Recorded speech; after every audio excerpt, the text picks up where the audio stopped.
Pokémon Legends Arceus is my favorite Pokémon game of all time. Don't get me wrong, I've loved adventuring through every mainline Pokémon game I've played.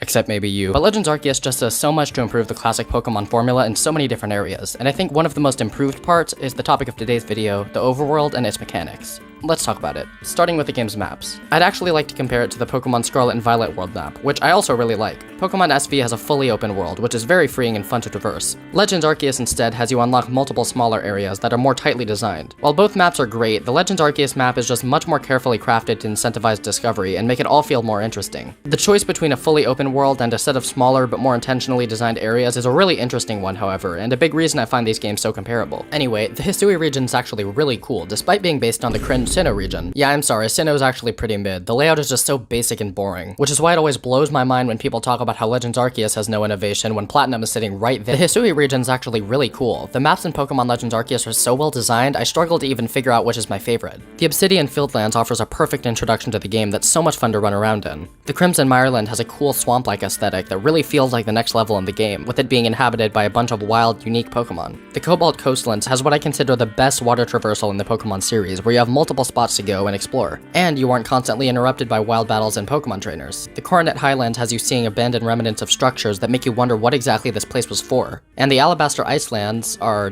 definitely the most mid area in the game, but even then, they're pretty cool.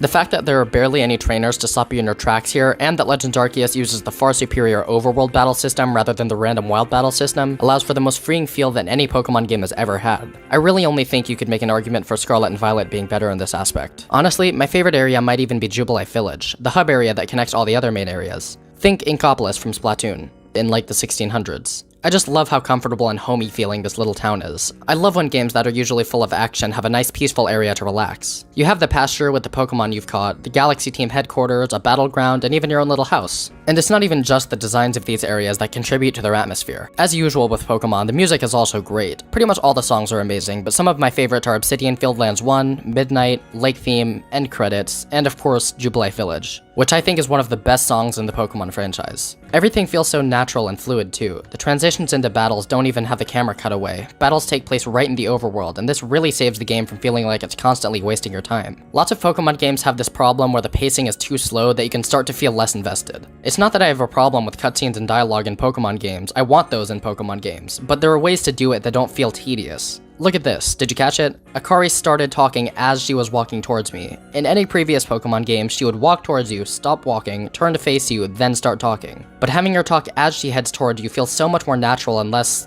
well, annoying. And there are some sequences where characters talk to you while you walk around. It gives you something to do while you read their dialogue, and it keeps some of the momentum going so you don't feel as controlled. Little things like this make a world of difference at making this game feel so much more immersive. I absolutely love the controls themselves too. The way you can just throw your Pokemon out with a button push, either to battle or just interact with them, is so easy and satisfying. Swap between the Pokemon you want in the main slot by pressing your bumpers. Boom, Pokemon orders changed. Boom, changed again, easy. Want to catch a Pokemon? Press X, now you have access to all your throwable items. Want to use a berry? Swap, throw. Want to throw a Pokeball? Swap, swap, throw. That's simple. Even the explanation of how catching Pokemon worked actually makes a lot of story sense, because you just arrived here from another time period or maybe even a different world. Anyway, I know this will be controversial. I really like the art direction of this game. For some reason, us Pokemon fans have decided that a good way to tell the quality of a Pokemon game's graphics is by looking at the trees. And, well, they don't look bad. They're basically the same as the trees in Breath of the Wild, so, you know.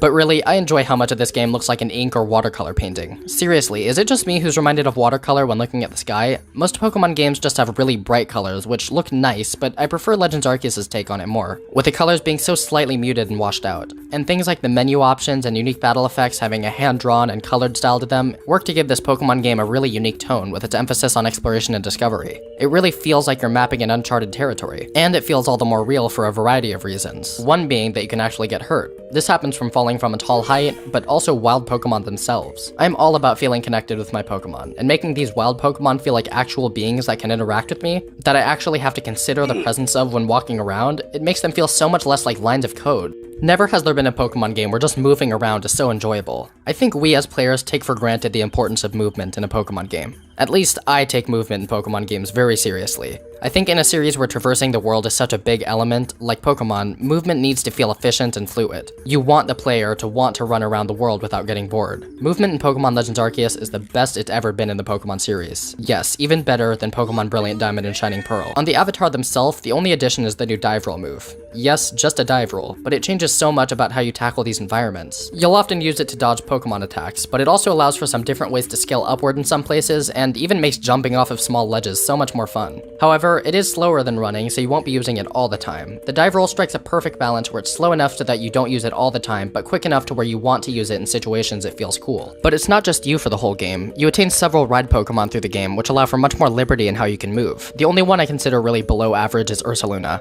The only benefit it offers is being able to smell buried items, which gets kind of boring and tedious. It's not even that bad though, and the other ride Pokemon more than make up for it. Sneasler lets you climb walls, and is also probably my favorite just in terms of Pokemon designs themselves. Basculegion, however, is my favorite in terms of gameplay, and is largely responsible for what makes the water traversal so fun in this game. Then there's Weirdeer, which allows you to run much faster, and Hisui and Braviary, which lets you fly, but isn't quite as fast as Weirdeer. The dynamic between Braviary and Weirdeer is similar to that of running and dive rolling, where the former is a way to cover large distances more efficiently, and the latter is a way to cover shorter distances quickly. The way all these ride Pokemon provide their own benefit but don't make the others redundant is great. Constantly switching between ride Pokemon for different situations keeps the game feeling fresh, and is just another one of the many things that make the Overworld in Pokemon Legends Arceus the best it's ever been in the Pokemon series.